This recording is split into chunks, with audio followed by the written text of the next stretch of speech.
Hello everyone. Today we're looking at one of these. This is a Motorola Digital Elite Microtac.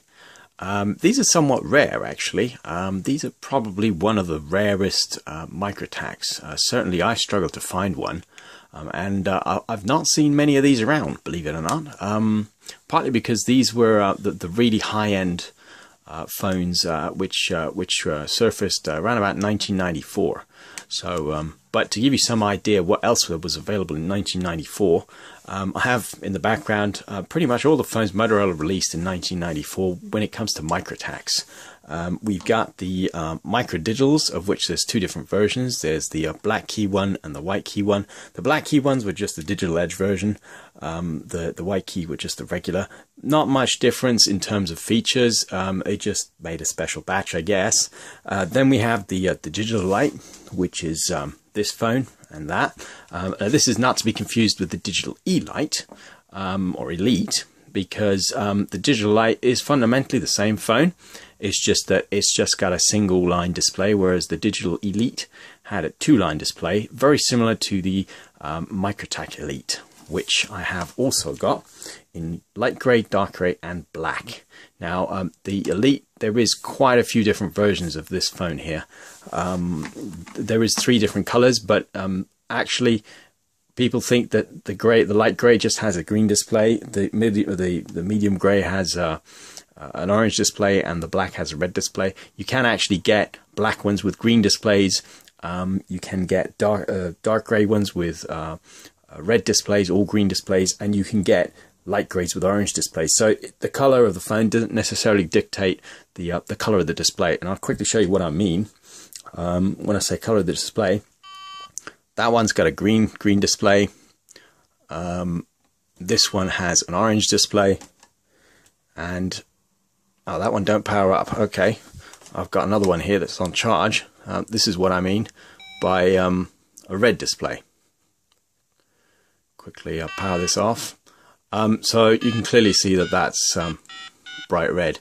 I'm going to do another video about these Elites because there is quite a lot to talk about there. But today we're looking at the Digital Elite, which is this. Now I said they're quite rare, partly because in 1994 there was quite a range of devices that were available. The Micro Digital, like I said, the Digital Elite and the Elite. The Elite and the Digital Elite were the two sort of upmarket phones at the time. There was also in 1994 all the GSM models, like the International 5080 or the 5200 or the 7200. This is a 5200. This is the D1 Club version. I do have a normal black version of this, boxed, but I've yet to do a video of it. So, but the 5200 inherently was a GSM 900 version, and this is what it looks like. These are also known as DigiFlips, because I've got an Australian one from Vodafone, and they refer to this as a DigiFlip. So, so in 1994, the lower end of the sort of scale in terms of handsets was the bigger flip, the thicker flip handsets like this, which were quite sizable by comparison to the standard Digital Elite. This has the standard battery on it, which is sort of quite thin if you compare that. So these were the lower end handsets, and these were the higher end handsets. Also, the Micro Digitals and the Digital Elite operated on TDMA as well as AMPS, whereas the Microtac Elite, which is these 3, only operated on AMPS. Actually, the Digital Elite also operated on TDMA and AMPS or AMPS. So let's go ahead and fire one of these up. This actually has the original battery on it, which is quite a slick. It's a little different up here. If you know what the normal batteries look like, the notch on this is a little bit different. So this really actually is really light, this battery. It almost weighs, well, it doesn't weigh much actually. So let's put a good battery on. This is a slim good battery, and fire this up. Now this will say digital because it's obviously programmed also to work on TDMA, and right off the bat we can see the nice green dual line display, which made reading and you know, reading messages and how do you say it, and navigating through the menu a lot easier at the time. Likewise, the Microtac Elite had a dual line display as well, and these were quite easy to use because this phone and the Elite were the only phones to actually feature icons for each part of the menu. If you fire up an Alpha or a DPC 550, which incidentally looks like this, which is pretty basic, no volume buttons or anything. These are real basic phones. These phones were on another level when it came to actually navigating through the menu. You could just hit menu, function menu, and you got, I don't know if you can see that, but you got some flashing icons to show you where you were in the menu. So you could obviously go into your phone book, or if you didn't want that, use the pound key to go to the right, or the hash or the star key to go to the left. So a pretty neat sort of menu structure in terms of what else was available at the time. Certainly the Micro Digitals didn't have any of these icons, and it made actually using this phone a lot easier. If you compare even this phone to the GSM models at the time, the menu on these wasn't particularly great. The 7200 was similar to this. The 7500 was a bit better, but certainly on these phones, the menu and the way the layout was actually real easy to use. Quite intuitive, really, if you think about it. Because you got an icon and you got a two-line display to show you what you wanted. So if we went into timers, for example, you'd press store, and then you could go in and check what the timers were: resettable, cumulative. And actually, it looks like this phone's only done 12 minutes in its life, which is why it's in pretty good shape. Actually, I was lucky to get this because these don't come up very often at all. I've only seen about 3 of these ever since I've been collecting cell phones. I guess back in the day these were quite expensive. Certainly the Microtac Elite, which I bought at the time, that cost me about $800. So I'm guessing this was probably more expensive because the Elite was only for AMPS cellular technology, whereas this was for TDMA as well.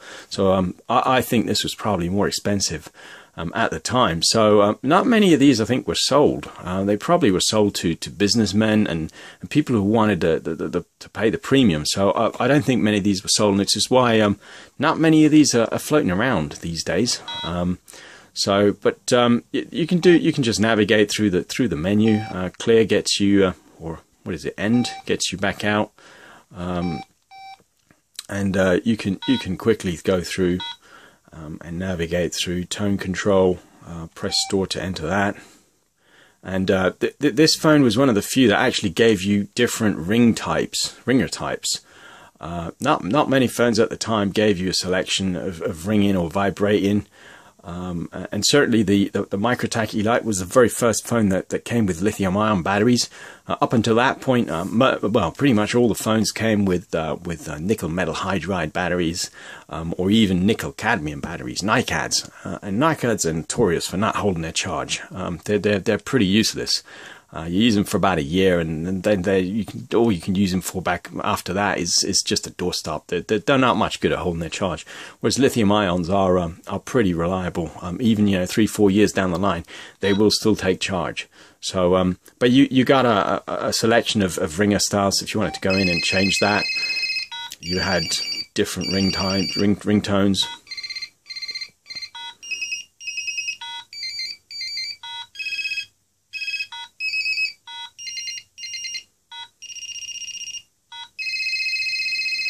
So, and obviously, if you wanted to select, I don't know, that one, you'd press store, and that was then set. Pretty basic, but it worked. It worked real well, at the time. How do I get out of here? So you scroll back up, keypad tones on, scratch pad. You had and then obviously go back up to the menu. You'd click store, you'd press store. You could navigate through to lock, security, codes, phone options.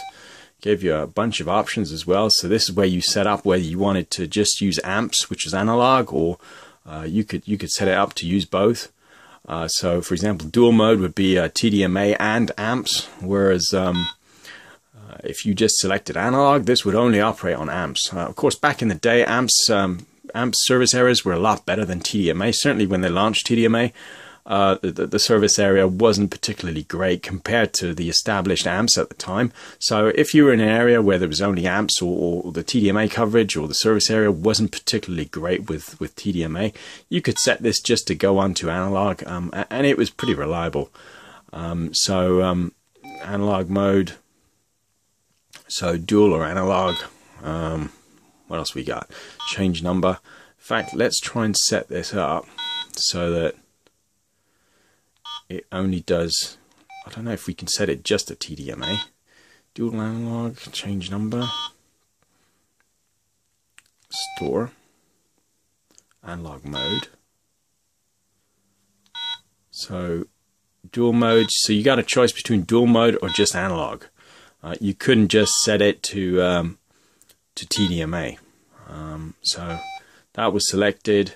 Phone options, and then messages. And this was a nifty little tool. You obviously don't have any messages in there, but you could get messages on this. Pretty basic, not the sort of messages like you would nowadays with SMS, but just like in terms of voicemail and stuff, or paging type messages. Pretty simple, but it did work.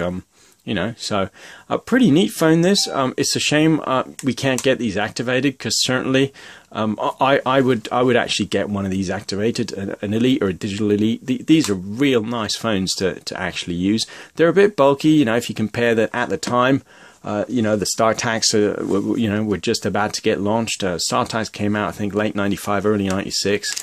So you know, these were imminently to be launched, and obviously not many people wanted to carry one of these if they had a choice of waiting around to get one of these. It's a real shame, you know, we can't get service on these anymore. But still, you could do some real pranking with this nowadays if you could get service. That's pretty much all I have to say about this. Like I said, I'd love to make a test call with these, but unfortunately, the technology doesn't exist anymore. So, what I will actually just do is check what number this was assigned to. So that was the number it was assigned to. So if that's your number and you used to have one of these, congratulations, your phone is now famous on YouTube. Like I said, there's not many of these around, so if you do find one of these, it's real worthwhile getting it. If you're collecting cell phones, this is definitely one to look out for. It's not a special phone as such, but certainly these are pretty rare, like I said. So it's got the usual Microtac pull-out antenna. Of course, this is just a bit of plastic, and I go into detail about that in my other video. The real antenna is just a coil down here. So.